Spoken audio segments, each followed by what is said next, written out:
Good morning everyone. In the previous presentation we discussed about the chapters and then distribution of the marks. What are the chapters and what are the marks they got, what are the weightage of the each chapter. And now in this presentation we are going to discuss about a particular chapter. The name of the chapter is carbon and its compounds. Okay. And here I completely discussed about the particular element, it is carbon, and what are the compounds which are formed by the carbon, how the formation of bonds takes place, and what are the compounds and what are the number of carbons, and based on the number of carbon atoms, what are the compounds of the carbon and their properties. Okay. The first one is basic information regarding the carbon. Is carbon, its symbol is C, capital C, and its atomic number is 6. Atomic number is 6, and its electronic configuration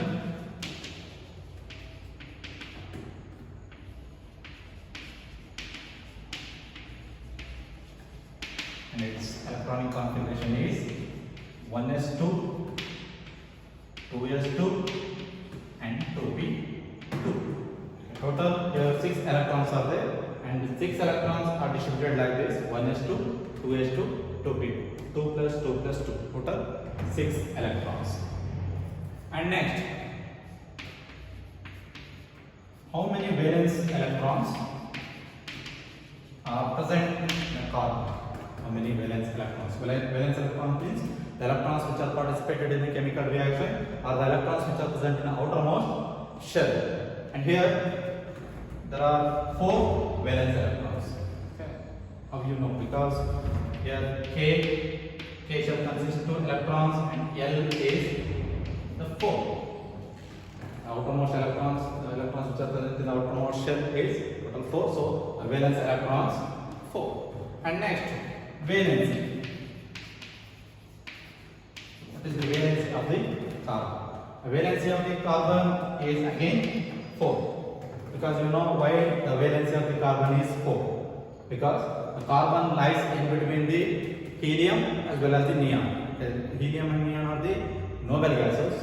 It lies in between the helium as well as the neon. So in order to get noble gas configuration, in order to acquire the noble gas configuration, it needs 4 electrons, or it has to lose the 4 electrons. So its valency is 4. This is the basic information regarding the carbon. The symbol is C, capital C. The atomic number is 6. The total number of electrons or protons present in a carbon is 6. And the electronic distribution, how those 6 electrons are distributed in different orbits of different shells, is 1s2, 2s2, 2p2.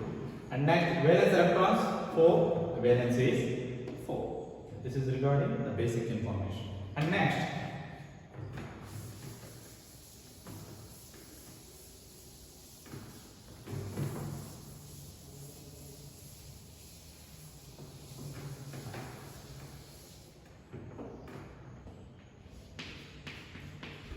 concept is covalent bond.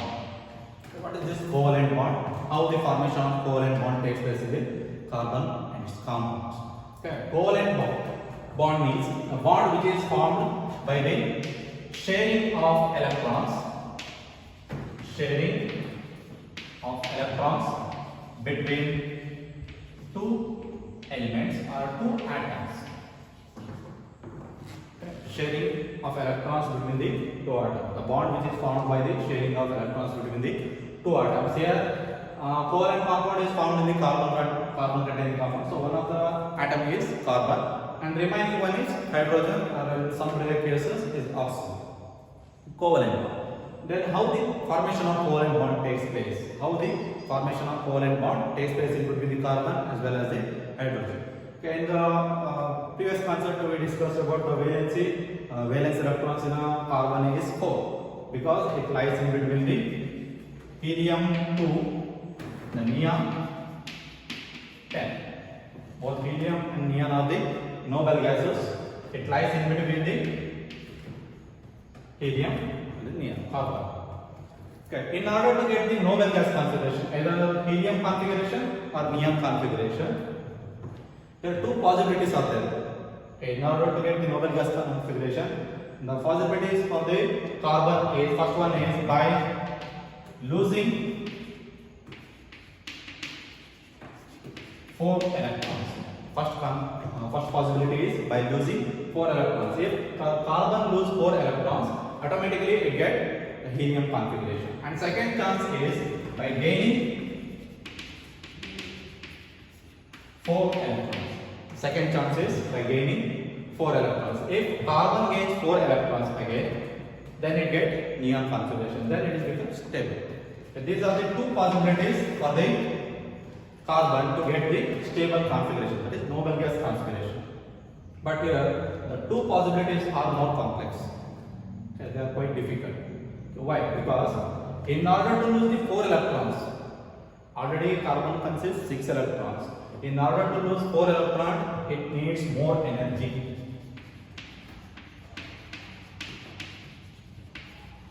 In order to remove the 4 electrons from its shells, carbon atom needs more energy. So that's the problem here, to lose the 4 electrons. Okay. Difficult. And next one is, second chance is by gaining 4 electrons. If the carbon gains 4 electrons, at first it consists 6 electrons. When it again gains 4 electrons, then total 6 electrons are there. It is impossible to hold the 10 electrons by 6 protons. 6 protons. You are already familiar with the protons. The number of protons is always equal to the number of electrons. Okay. Positive and negative charges attract each other, so it can be easily held by the protons. The protons are present in the nucleus. Okay. The first possibility is by losing 4 electrons, because it is more difficult, because it needs more energy. To remove the 4 electrons from its shell, it needs more energy. So it is impossible. And the second one is by gaining 4 electrons. If it gains 4 electrons, it is impossible to hold the 6 plus 4 electrons, 10 electrons by the 6 protons. There is no change in the number of protons, only a change in the number of electrons. So it is quite difficult to hold 10 electrons by 6 protons. So these two conditions are quite difficult. So in order to cross over these difficulties, carbon makes sharing of electrons with the other atom. So it leads to the formation of covalent bond. Why the covalent bond is takes place? Because in order to get the noble gas configuration, carbon has two chances. The first one is losing 4 electrons, and the second one is by gaining 4 electrons. Both the situations are more complicated or difficult. So in order to cross over these difficulties, sharing of electrons takes place. By the sharing of electrons only the covalent bond is formed. Don't make confused sharing and the exchange. If the exchange of electrons takes place between the two atoms, then it leads to the formation of ionic bond, not the covalent bond. Covalent bond is only formed by the sharing of electrons. This is regarding the covalent bond. Why the carbon forms a covalent bond with the other atoms. This is regarding the formation of covalent bond. And next,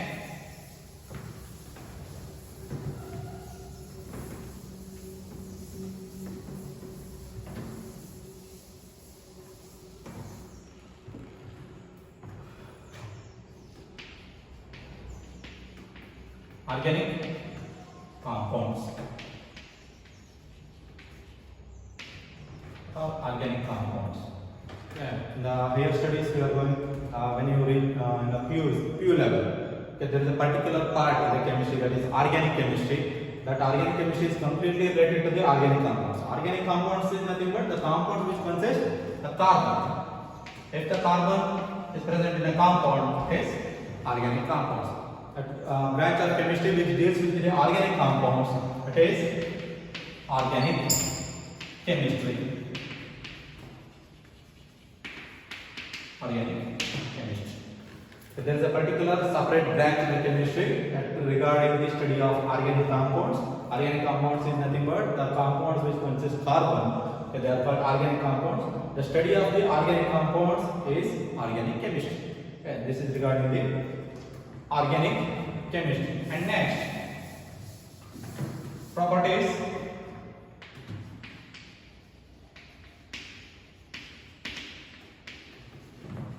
Carbon compounds.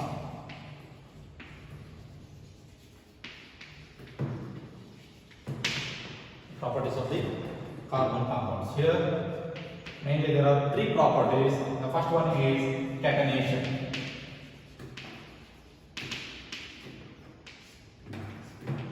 Catenation.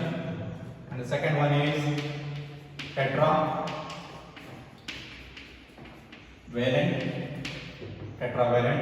and third one is isomerism.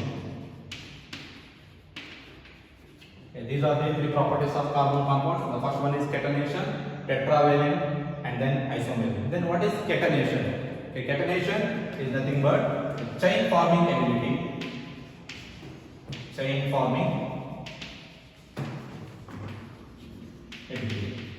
What is this chain forming ability?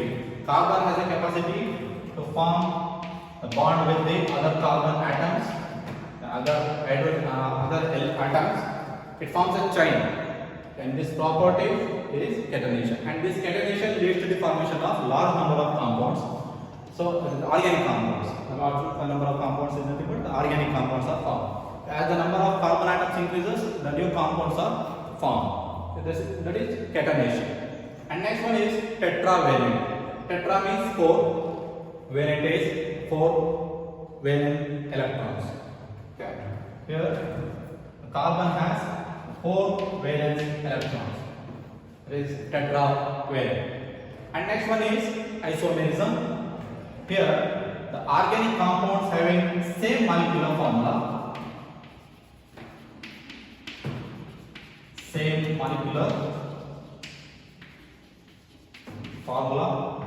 And different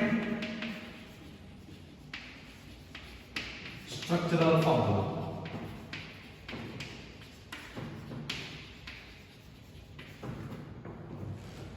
Organic compounds having the same molecular formula but different structural formula, they are called the isomers, and this phenomena is isomerism. These are the three properties of carbon compounds. Catenation, this chain forming ability. Tetravalent, carbon atom consists 4 valence electrons. And next, isomerism, the property of organic compounds. Compounds having the same molecular formula and different structural formula, they are called isomers, and this property is isomerism. Later I will give the examples regarding the isomerism, tetravalent, etc. So these are the three properties, the carbon compounds.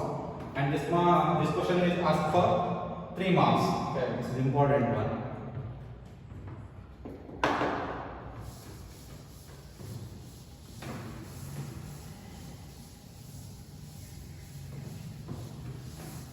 The next one is hydrocarbons. The name itself indicates hydrocarbons. It's hydrogen and carbon.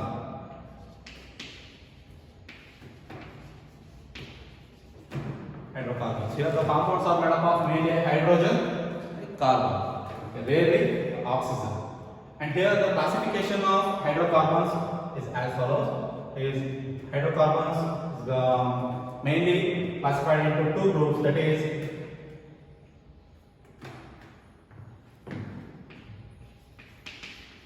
aliphatic hydrocarbon, cyclic hydrocarbon. The aliphatic hydrocarbon is also called as acyclic hydrocarbon. Aliphatic hydrocarbon or acyclic hydrocarbon. Hydrocarbons broadly classified into aliphatic hydrocarbons, cyclic hydrocarbons. Aliphatic hydrocarbons are also called as acyclic hydrocarbons. Again, here aliphatic or acyclic means they have open chain structure. Here cyclic, they have the closed structure. They are in a ring-like structure. Aliphatic hydrocarbons or acyclic hydrocarbons again classified into 3 types.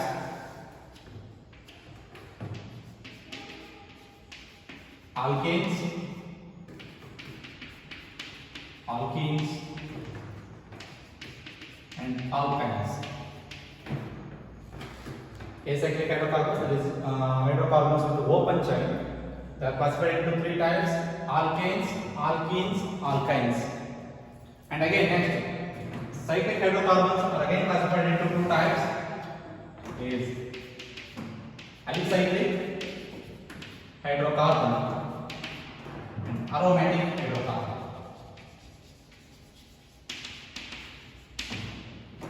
Alicyclic, aromatic. Again, the alicyclic hydrocarbons are classified into three types. First one is cycloalkane. Next, cycloalkenes.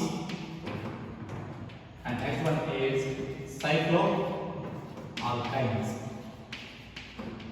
Okay, this is the complete classification of the hydrocarbons.